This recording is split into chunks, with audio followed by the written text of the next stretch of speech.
ndavuga undi witwaga Ngabonziza Yohana. Ngabonziza Yohana yari umugabo warimbaga baze, akaba umugabo witondaga, akagwa neza, igihe cyose yahoraga amwenyura. Nari ntarabona Ngabonziza yije mu maso. Birababaje cyane kuko wabonaga umuntu yahindutse nk'inyamaswa. Abapfuye bose bazongera bazuke, abapfuye bizera. Twizera ari yuko tudaheranwa n'agahinda, twakire Yesu utabeshya, umunyakuri, uwo niwe twiringiye. Tuzi yuko abacu twabuze, nitwizera, ariko ntabwo dufite gushidikanya, nitwizera tuzongera kubona n'abacu.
Nkuko mubibona ahangaha turi twasuye Chorale Abagenzi yo mu itorero ry'Abadventiste ku Muhima.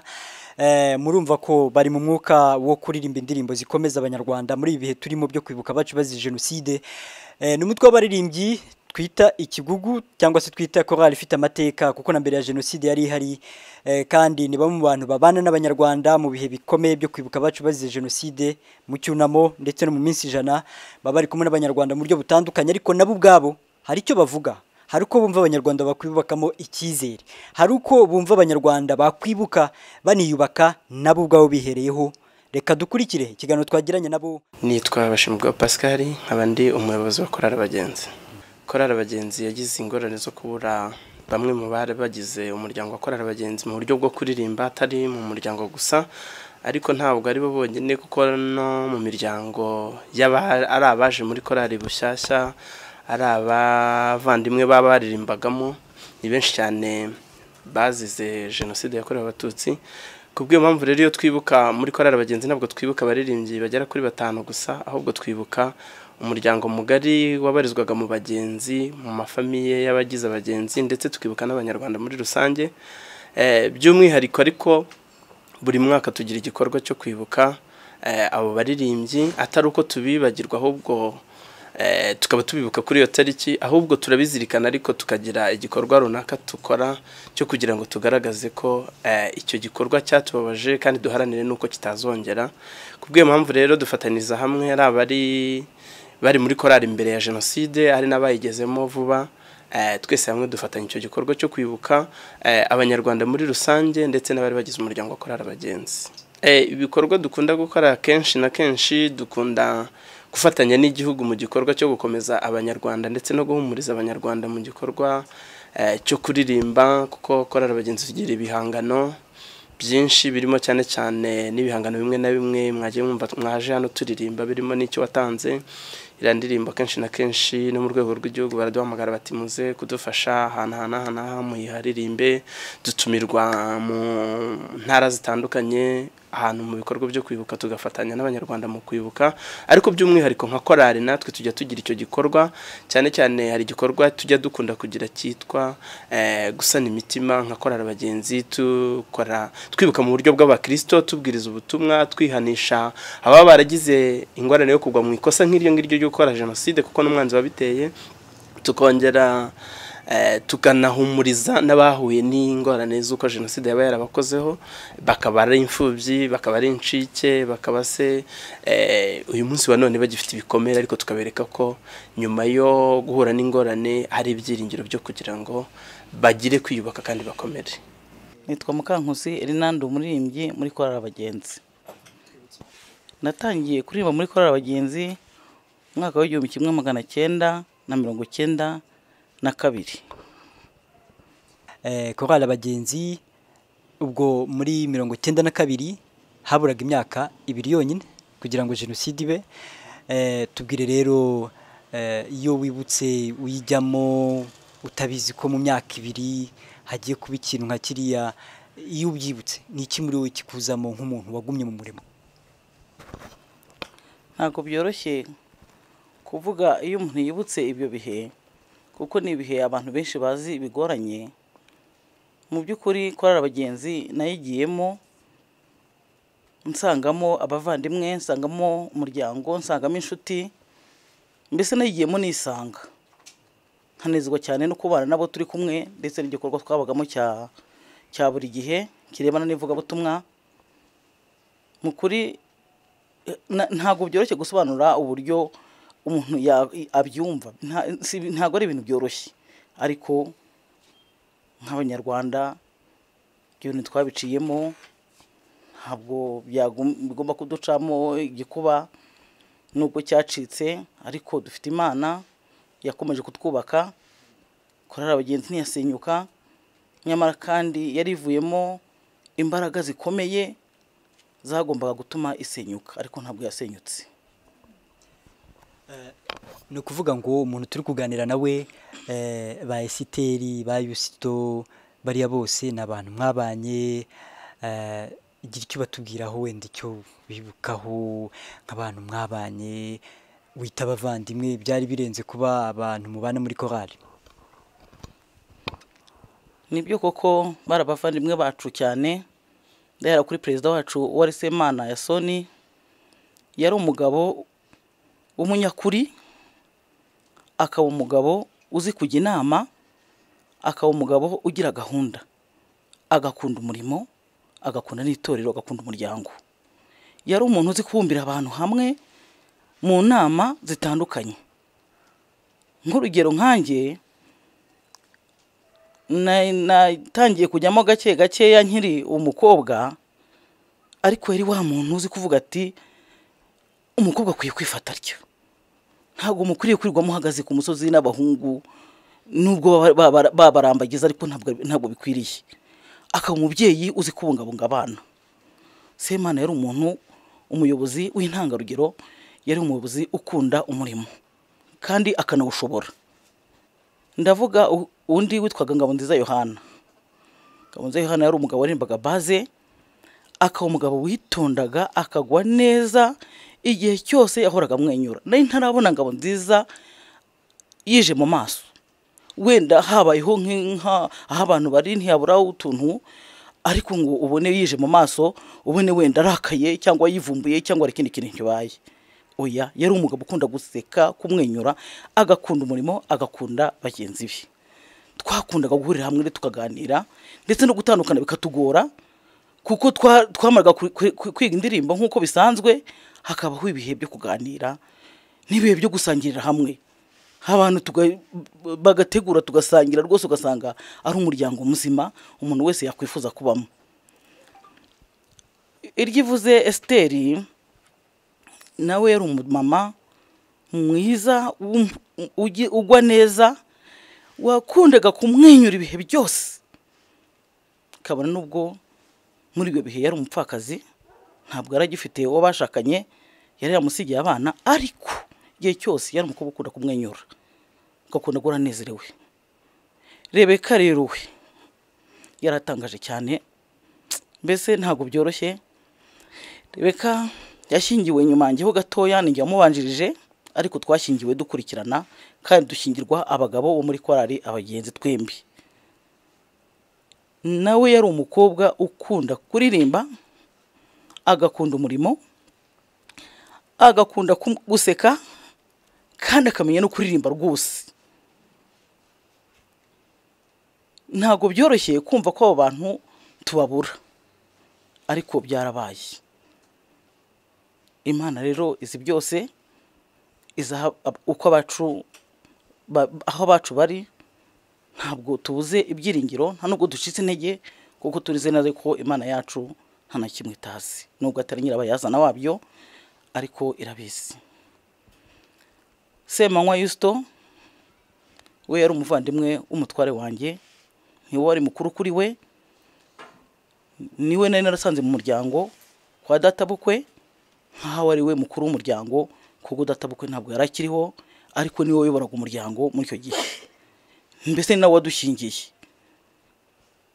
Nawe yari umugabo utuza ariko ukunda umurimo w'Imana.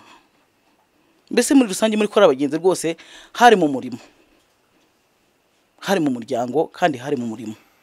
Ntabwo nari narigeze mbona ikintu cy'amacakubiri muri korali Abagenzi, wenda ngo bavuga ngo bariya ni bariya abandi, ntabyo narigeze numva, nta nibyo narigeze mbona. Twabaga mu murimo, tukaba hamwe, tugafatanyiriza hamwe kuva dutangira kugeza dusoza. Nta muntu uhagaze harango avuga ngo ngewe ndi iki, ngundi ngo ngewe ndi iki. Oya rwose ntabwo byize bibaho. Nuko rero navuga muri make abavandimwe bacu twari turi kumwe muri iyo bihe, ubu tutakiri kumwe. Nitwa Thomas Yategekimana, nkaba ndi umwe mu banyamuryango ba Chorale Abagenzi. Nkaba nshinzwe gutoza ndetse no kwigisha indirimbo muri Chorale Abagenzi. Twagize amahirwe yo kuba turi muri korali mbere ya jenoside, kandi tukaba tugize amahirwe yo kongera kubaho nyuma ya jenoside. Ni ikiganiro kirekire, ariko mu by'ukuri iyo urebye ibihe bishize n'iby'ubu ukagereranya, usanga ari ibihe bisa naho bitandukanye. Kubera iki rero? Kubera cyane cyane burya wenda tugaruke kuri korali gusa, wenda ibindi tube tubyihoreye. Ni muri icyo gihe nari mutoza, nari maze kumenya gucuranga inanga, nari maze kumenya ibintu byinshi byerekeye bya muzika. Rero burya umuntu uko aririmba, uko ameze, aba ari umuntu, aba ari unique, aba ari umuntu ku giti cye, nta muntu ushobora kumusimbura. Niyo mpamvu ubona abantu bigana indirimbo runaka barazigana, ariko kumva si bene zo neza 100%. No kubera iki? Kubera ko Imana yabye umuntu ikamuha ijwi rye ryihariye. Niyo mpamvu hamagara umuntu nyine akumva ko rikanaka, cyangwa se umuvugisha kumva ko rikanaka datandukanye. N'abarimbiye nuko rero iyo wari ufite amajwi runaka, hakongera akazazana ikindi cyiciro cy'andi majwi, usanga bitandukanye. Nubwo byose ari kuririmba, ariko usanga hari itandukaniro. Urugero, wenda hari igihe umuntu ashobora kuririmba, wenda nk'umudamu akaririmba akageza hejuru cyane, undi mukurikiye ntabashe kuhagera, cyangwa se uririmba ijwi rya kane rya base akumva arushaho kumanuka cyane hasi, ariko undi wenda mugenzi we ntahageze nk'uko bigomba. Bityo rero ibyo bihe byombi, cyangwa se izo seri zombi urazibona kandi zitandukanye. Rero abo twari dufite mbere, abo twari kumwe nabo mbere, ibyo navuga nuko barafite amajwi yabo nyine yihariye, kuko kubyigana mbere ntabwo byakunda. Ahubwo icyo twakora n'iki nuko indirimbo zambirwa mbere twazikomeje, kandi tugakomeza iyo gahunda kugira ngo korali ikomeze ibeho, kandi Imana yadufashe kuko ibaho. Burya ikintu Imana itemeye ko kibaho kiragenda kikavaho kikarangira, ariko niyo Imana yemeye ko korali ikomeza, yabanye natwe, tuba hafi, iraduhumuriza ku buryo twakomeje umurimo n'ubu tukiri murimo. Ari abavandimwe, uretse ko nyine harimo n'umuvandimwe wanjye dukurikirana, yari mukuru wanjye, ariko abandi nabo bari abavandimwe bacu, kuko hari igihe twajyaga twikora tukagenda tukagiye batuye muri weekend, twigumirayo, tugasanga imiryango wenda baba bafiteyo, tukigumirayo, tugasabana, tukazongera kugaruka weekend irangiye. ibintu bisa na promenade ariko nziza, ugasanga umuntu wese ari kumwe na mugenzi we kandi ntarwikiye kwe ntaki. Icyo navuga burya hari nk'abantu benshi bagira nk'ubwiko ku kintu wenda nk'imibereho ubayeho ukaba utabwira mugenzi wawe ngo umwerurire neza ikumeze, kandi nta nubwo ari byiza burya iyo umubwiye neza kumeze kose hari ukuntu agufasha bikemera. Bariya rero twaramarasamwe kuko igihe cyose iyo ubona gumwe mukanya bagubona abandi mukanya kubanyibanya ndi kugira ngo tukora nguko niba hari ugize ikibazo wenda cyuko yashonde cyangwa se yabuze ibintu nk'amafaranga cyangwa ibindi bintu, abantu bakaba barahari bakayikemura byoroshye. Rero ubwo bumwe nibwo twakomeje n'ubu ngubu. Iyo umuntu agize icyo abura cyangwa se uko ameze abwira mugenzi we cyangwa se akabwira korale, ibyo bintu tukabikemura. Rero ndashimira Imana ko ibyo bintu byakomeje. Iyo bavuze ibigwi byo ari perezida wa korale Abagenzi usanga kuyobora nk'uko yayoboraga biragoye. Kabone yuko nkira ndirimbo nje nkurikira amateka namenye ko yahimbwe n'umuyobozi. Ira nicyo watanze, ariko ngewe sindi umuhanzi uzi guhanga ahubwo ndirimba izo bahanze. Urumva byanze bikunze hari ibigwa ndusha, ariko bikantera ishema kugera ikirenge mucyo mu murimo yakoze.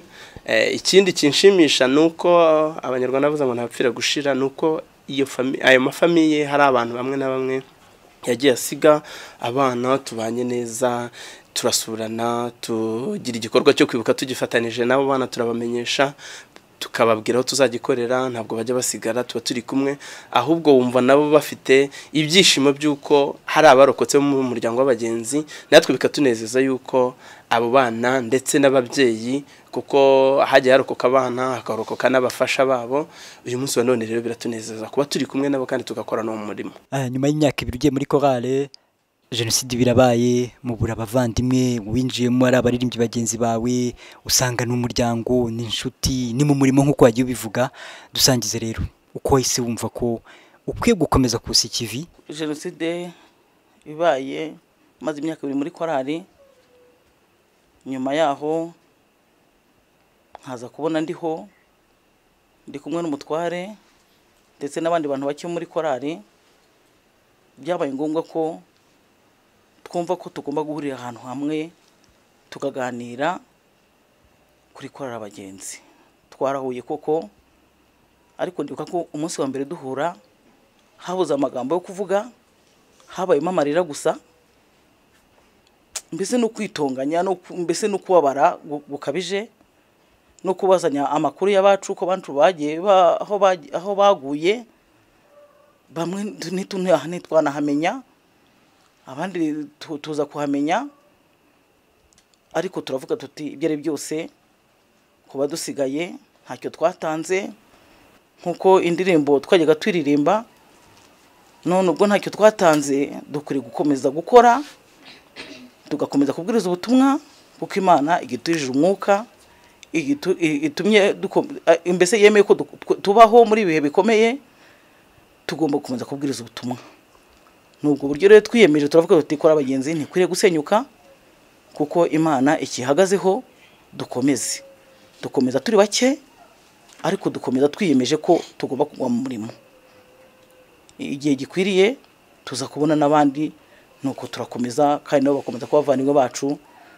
Icyuho cyari gihari koko nibyo, ariko twagiye tubona abandi bo kutwubaka no kudufasha, baraza tufatanya uwo murimo turawusananira. Ni nabwo bigeze kuri iyi saha tukibasha kuririmba no gukora indi mirimo yindi igendanye n'ibwiriza butumwa. Kwibuka umuntu yiyubaka no gufatanya imbaraga zanjye nkeya zikahura n'izawe nkeya zikagira icyo zibyara. Iyo zigize icyo zibyara rero, uyu munsi wa none nshobora kuba nk'urugero, nshobora kuba mfite inzu yaguye, nkabwira umuryango wa Chorale Abagenzi rero nkababwira ni mugomba kumfasha kubaka iriya nzu. N'umuryango nyarwanda muri jenoside yakorewe Abatutsi wahuye n'ingorane nyinshi zirimo kwangirika k'ubuzima, kwaba wavuza abantu bafite ikibazo cy'ubukomere batewe na jenoside yakorewe abatutsi, ushobora kubafasha mu buryo bwo kwiyubaka mu buryo bw'ubuzima busanzwe bw'imibereho, ushobora kubafasha mu buryo bwo kwiyubaka mu buryo bw'ibitekerezo, kuko hari n'igihe umuntu aba yarahungabanye mu bitekerezo. Imufasha rero kwiyubaka ni kwinshi mu buryo bwinshi kandi butandukanye bwatuma umuntu aba umuntu muzima wuzuye.